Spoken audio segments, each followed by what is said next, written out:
Okay, hi guys. Today we are going to learn about the variables in a Python. Variable is nothing but the container that store value.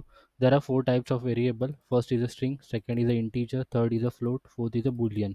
First, consider the string as a variable.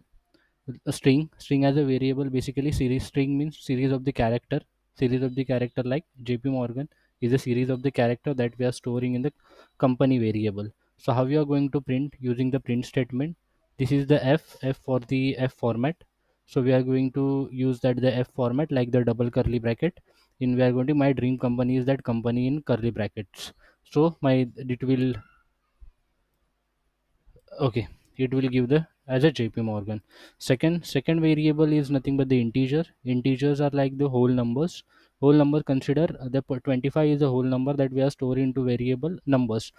26 is the whole number that we are storing into variable as a package. So we are printing using the f string like the f format has given f double code, and in a single curly bracket we are defining that variable, like same. My current, like my dream company is JP Morgan. Okay, okay, JP Morgan giving me a 25 years packages. Float is nothing but the numbers with the decimal value. Consider we have 3.5 years of the experience in a specific field, so we have defined the variable as the experience and 3.5 years. So using the print statement, we are printing I have 3.5 years of experience in the specific field that we have defined. Float is nothing but the decimal value. You can Boolean is basically either true or the false. Like the boolean is basically used in a case statement or the condition statement. For example, if you have defined the got place as a false, got place variable as a false, that is a boolean value. False is a boolean value.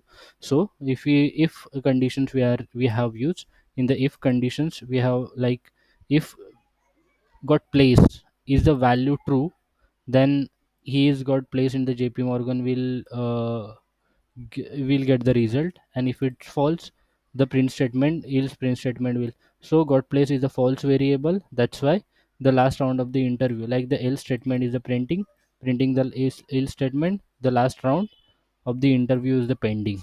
Thank you.